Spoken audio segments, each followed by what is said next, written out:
आपके सामने वक्त या समय के संबंध में कुछ बात करना चाह रही हूँ।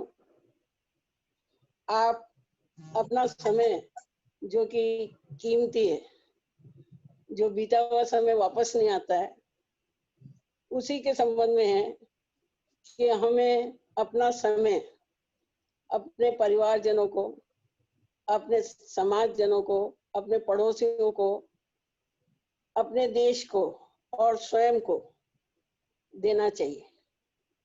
इसका विभाजन इस प्रकार करना चाहिए कि सब के लिए कुछ न कुछ समय आपको मिल जाए।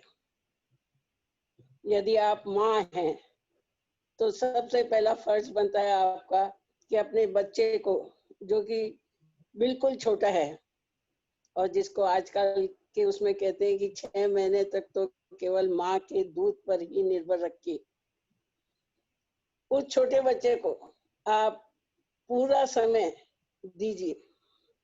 आज भारत सरकार, राजस्थान सरकार सब इसीलिए हर माँ को 6 महीने का अवकाश भी दे रही है, ताकि वे अपने नन्हे बच्चे को पूरा समय देकर उसकी अच्छी परवरिश कर सके।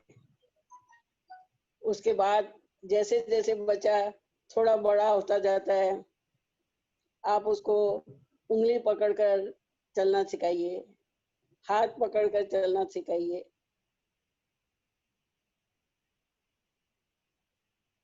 माँ हो सकती है उतना संसार में दूसरा कोई नहीं हो सकता।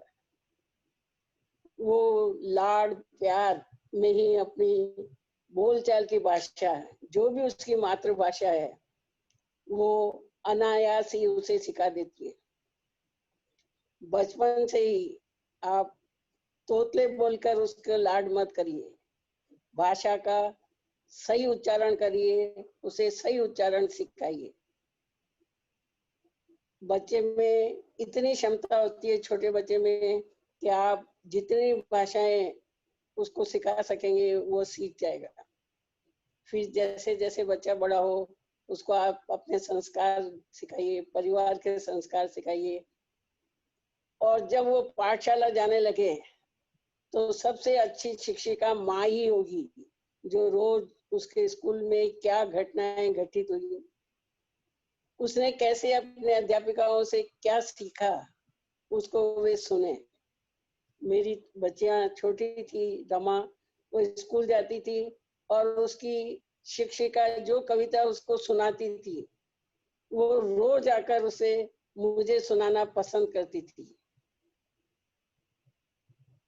मैं उसको अपना समय देकर उसे सुना करती थी, उसे शाबाशी दिया करती थी, उसे बहुत अच्छा लगता था।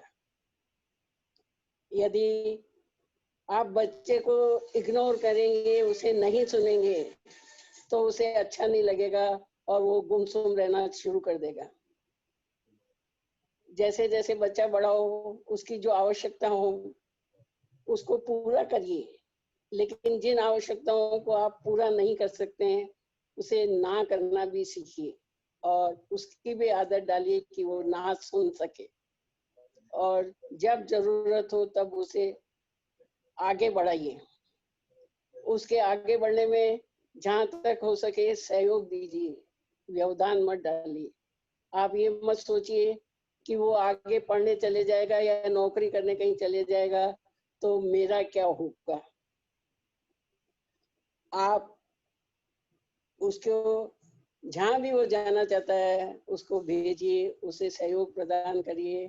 आप अकेले रहें, 2 आंसू आपको आए तो उन्हें निकल जाने दीजिए, लेकिन उसकी योग्यता जो उसको चमकाना चाहता है उसमें बाधा मत बनिए, सहयोग दीजिए।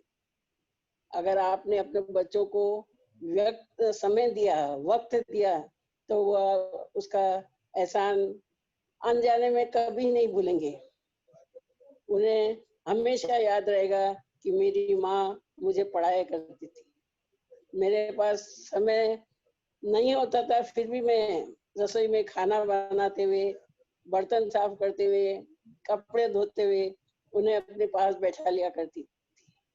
और उनकी कविताएं सुना करती थी, उनसे पहाड़े सुना करती थी, गिनती सुना करती थी और उनका होमवर्क उन्हें करने के लिए प्रोत्साहित करती थी।